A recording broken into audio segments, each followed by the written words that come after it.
सर्वउच्च नागरिकां च लिया जाता है। बाबा साहब की देन है, जिथे उन्होंने पिछड़े हुए वर्ग नूं चुकण लई राह दसे, उत्थे ही संविधान दे निर्माता बाबा साहब हमेशा साडे जहन दे विच रहिंदे ने। कमाल दी गल है कि ਸਿੰਘੂ बार्डर ते जिथे बहुत सारिया एंटी नैशनल धब्बे ला दिते गए सी कि तां एंटी नैशनल गल्लां हुंदियां, उसे ਸਿੰਘੂ बार्डर तो कॉन्स्टिट्यूशन जिहदी पिछे तुसीं हुणे तस्वीर देखी है, कॉन्स्टिट्यूशन ऑफ इंडिया, भारत दे संविधान दी गल हुंदी है। भारत दा संविधान सानू जिहड़े साडे मूल अधिकार दिंदा, उहदे च फ्रीडम ऑफ स्पीच का भी अधिकार है साडे कोले कि सानू बोलण दी आजादी है इस मुल्क दे विच। तां बड़ी कमाल दी गल है कि बाबा साहब ने जो संविधान दिता, उस संविधान ते पहरा देण वास्ते साडे 4 थंब ने, उन्हां 4 थंबां दी जिम्मेदारी पूरी जो बनदी है साडे लैजिसलेचरस होण, साडी ब्यूरोक्रेसी, साडी जुडिशरी होवे ते भावें साडा मीडिया होवे, सारियां दी आपो अपनी जिम्मेदारी है। तां कमाल दी गल की दस रहा कि आ देख सकते हो तुसीं, ये कापियां ने संविधान दियां, पंजाबी दे विच इहदा तर्जमा कीता होया और ये ਸਿੰਘੂ बार्डर दे उत्ते बहुत घट रेट दे विच नौजवान जिहड़े ने इत्थे इहनूं सेल कर रहे हैं। तां तुसीं देखिया कि कॉन्स्टिट्यूशन ऑफ इंडिया और ये हत्थ दे विच मेरे भारत दा संविधान है, किसी पवित्र धार्मिक ग्रंथ दे तो ये घट नहीं है। असीं इस संविधान दे तहत मुल्क दे विच रहने और ये संविधान सानू जो इजाजत दिंदा है, असीं उसे इजाजत दे तहत ही अपने कानून नू जिहड़े इंप्लीमेंट हुंदे ने, असीं अपने राइट्स नू एक्सरसाइज करदे हां, जिहड़े राइट्स सानू इस संविधान दे विच दित्ते गए है। सत श्री अकाल जी, की नाम है तुहाडा? सत श्री अकाल जी, प्रिया बंगा जलंधर तो। संविधान इत्थे लेके आए तुसीं और संविधान नू लोकां तक पहुंचाउण बारे क्यों सोचिया? क्योंकि सर मैं इत्थे ऑलरेडी 5 वारी आ चुकी हाँ। पहला मैं जो ऑब्जर्व किया, इत्थे किसी चीज की कमी नहीं, ना तो लंगरां दी कमी है, ना कपड़े लीड़े दी, खाण पीण दी, पहनण दी, टेंट दी, हर एक फैसिलिटी जिहड़ी आ इस अंदोलन दे विच देखण नूं मिली। और जिहड़ी घाट मैनू महसूस हुई अज दा, क्योंकि जिहड़ियां कौमां अपना इतिहास भुल जांदियां, कौमां पतन वाले चलियां जांदियां आ। और साडे लई संविधान नहीं, साडे लई एक ग्रंथ है जिहदे ते इस कानून दे रही पूरा भारत देश चलदा आ। और इसे कानून दे नाल मोदी सरकार ने पहली बारी छेड़खानी नहीं की, पहला SC/ST एक्ट दे थ्रू छेड़खानी की, फिर उस तो बाद इन्हां ने मुस्लिम भाईचारे ते अटैक किया, और हुण इन्हां ने अन्नदाते किसानां दे उत्ते, मजदूरां दे उत्ते सीधे तौर ते जे मैं कहां तां इह कल्ला किसान दा अंदोलन नहीं, इह हर वर्ग दा अंदोलन है। क्योंकि जे किसान अन्न ही नहीं उगाऊगा, किसान और मजदूर दा जिहड़ा रिश्ता नौ मास दा, जे किसान अन्न उगाऊगा नहीं तां असीं खावांगे की? मेरे कोल ना तां जमीन आ और ना ही मैं मजदूर आ, लेकिन मेरे कोल जमीर है और मैं उसे जागदी जमीर दे कारण ये जिहड़ा संविधान लैके आई और लोकां दे विच एक उत्साह मैनूं बहुत देखण नूं मिलिया। लोक जानना चाहुंदे ने कानून बारे, क्योंकि लोकां नूं पता ही होण लगा जदों मोदी सरकार ने कंन मरोड़िया। अज मोदी ने 3 कानून जिहड़े आ रद्द कर दित्ते और नवे कानून साडे ते थोप रहा है मोदी।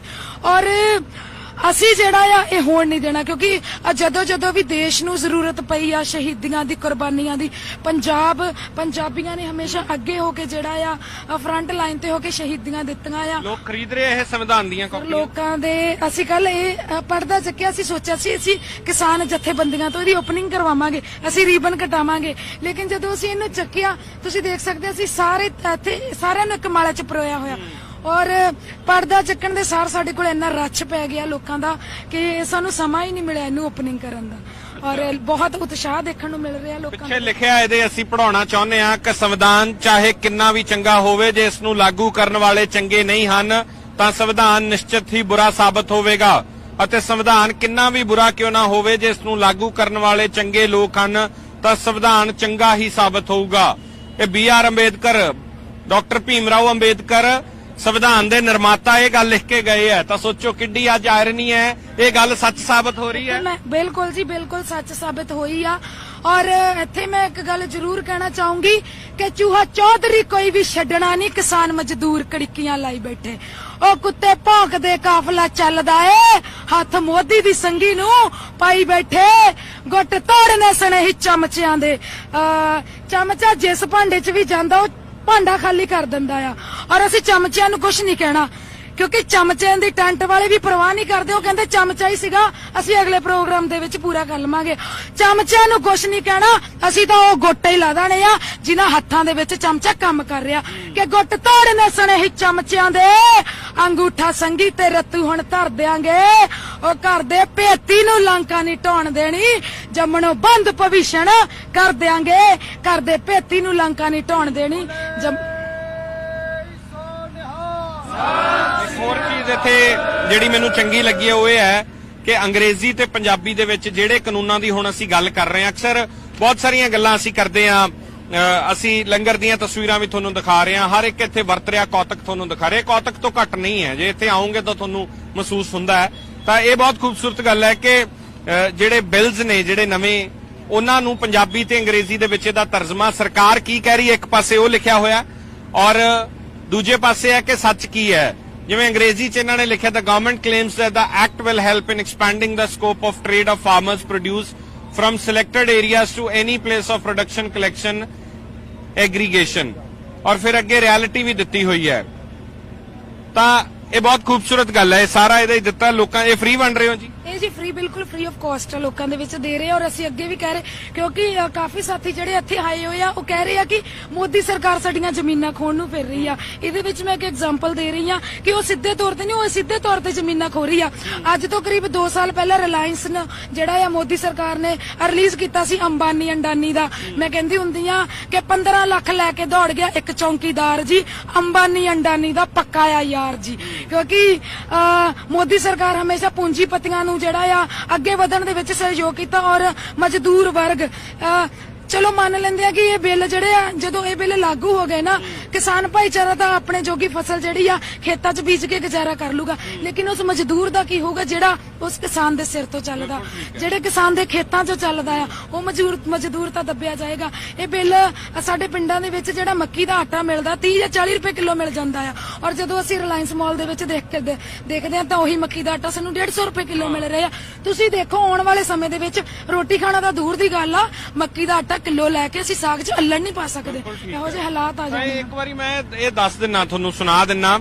ਸਾਰਾ ਤਾਂ ਔਖਾ ਹੈ ਕਿਉਂਕਿ ਲੰਬਾ ਹੋ ਜਾਂਦਾ, ਪਰ ਮੈਂ ਇੱਕ ਪੁਆਇੰਟ ਤੁਹਾਨੂੰ ਜ਼ਰੂਰ ਦੱਸੂਗਾ ਕਿ ਜਿੱਥੇ ਲਿਖਿਆ ਕਿ ਪਹਿਲਾ ਜਿਹੜਾ ਕਾਨੂੰਨ ਬਣਿਆ ਕਿਸਾਨੀ ਉਪਜ ਵਪਾਰ ਤੇ ਵਣਜ ਐਕਟ 2020 ਜਿਹੜਾ ਹੈ, ਸਰਕਾਰ ਦਾ ਦਾਅਵਾ ਕੀ ਹੈ ਜੋ ਇਹ ਪਰਚਾ ਕਹਿੰਦਾ ਹੈ? ਸਰਕਾਰ ਦਾ ਦਾਅਵਾ ਕਹਿੰਦਾ ਹੈ ਕਿ ਸਰਕਾਰ ਵੱਲੋਂ ਦੱਸਿਆ ਗਿਆ ਕਿ ਕਿਸਾਨ ਆਪਣੀ ਫਸਲ ਵੇਚਣ ਦੇ ਲਈ ਆਜ਼ਾਦ ਹੈ। ਉਹ ਦੇਸ਼ ਵਿੱਚ ਕਿਤੇ ਵੀ ਫਸਲ ਵੇਚ ਸਕਦਾ ਹੈ, ਜੋ ਹੁਣ ਤੱਕ ਸਰਕਾਰ ਦੁਆਰਾ ਚਲਾਈਆਂ ਜਾਂਦੀਆਂ ਮੰਡੀਆਂ ਦੇ ਵਿੱਚ ਹੀ ਵੇਚ ਸਕਦਾ ਸੀ। ਇਸ ਨਾਲ ਦੱਸਿਆ ਜਾ ਰਿਹਾ ਹੈ ਕਿ ਮੁਕਾਬਲੇਬਾਜ਼ੀ ਵਧੇਗੀ, ਕਿਸਾਨ ਨੂੰ ਵੱਧ ਭਾਅ ਮਿਲਣਗੇ। ਸਰਕਾਰ ਵੱਲੋਂ ਦਾਅਵਾ ਕੀਤਾ ਜਾ ਰਿਹਾ ਹੈ ਕਿ ਚੱਲ ਰਹੀਆਂ ਸਰਕਾਰੀ ਰੈਗੂਲੇਟਡ ਮੰਡੀਆਂ ਵਿੱਚ ਖਰੀਦ ਇਸੇ ਤਰ੍ਹਾਂ ਚੱਲਦੀ ਰਹੇਗੀ। ਨਵਾਂ ਸਿਸਟਮ ਇਸ ਨੂੰ ਪ੍ਰਭਾਵਿਤ ਨਹੀਂ ਕਰੂਗਾ। ਕਿਸਾਨ ਦੀ ਮਰਜ਼ੀ ਹੈ ਕਿ ਉਹ ਕਿਸੇ ਮੰਡੀ ਦੇ ਵਿੱਚ ਵੀ ਜਿੰਸ ਵੇਚੇ। ਤਾਂ ਅੱਗੋਂ ਇਹਨਾਂ ਨੇ ਲਿਖਿਆ ਕਿ ਸੱਚਾਈ ਕੀ ਹੈ, ਇਸ ਪਰਚੇ ਦੇ ਵਿੱਚ ਲਿਖਿਆ ਕਿ ਸੱਚ ਕੀ ਹੈ। ਇਹ ਤਾਂ ਸਰਕਾਰ ਕਹਿ ਰਹੀ ਸੀ। ਸੱਚਾਈ ਇਹ ਲਿਖਦੇ ਨੇ ਕਿ ਅਸਲ ਦੇ ਵਿੱਚ ਭਾਰਤ ਦੇ 86% ਕਿਸਾਨ 5 ਏਕੜ ਤੋਂ ਘੱਟ ਜ਼ਮੀਨ ਵਾਲੇ ਨੇ ਤੇ 67% ਕਿਸਾਨ 2.5 ਏਕੜ ਤੋਂ ਵੀ ਘੱਟ ਜ਼ਮੀਨ ਵਾਲੇ ਹੈ। ਕਿਸਾਨੀ ਦੀਆਂ ਇਹ ਪਰਤਾਂ ਹੀ ਗਹਿਰੇ ਆਰਥਿਕ ਸੰਕਟ ਦਾ ਸ਼ਿਕਾਰ ਨੇ। ਕਿਵੇਂ ਕਿਹਾ ਜਾ ਸਕਦਾ ਹੈ ਕਿ ਕਿਸਾਨ ਦੂਜੀਆਂ ਮੰਡੀਆਂ ਵਿੱਚ ਦੂਰ ਦੁਰਾਡੇ ਜਾ ਕੇ ਆਪਣੀ ਜਿੰਸ ਵੇਚਣਗੇ? ਜੇ ਛੋਟੇ ਕਿਸਾਨ ਨਵੀਆਂ ਮੰਡੀਆਂ ਵਿੱਚ ਭਾਗ ਨਹੀਂ ਲੈ ਸਕਦੇ ਤਾਂ ਇਹ ਬਣਾਈਆਂ ਹੀ ਕਾਹਦੇ ਵਾਸਤੇ ਹੈ?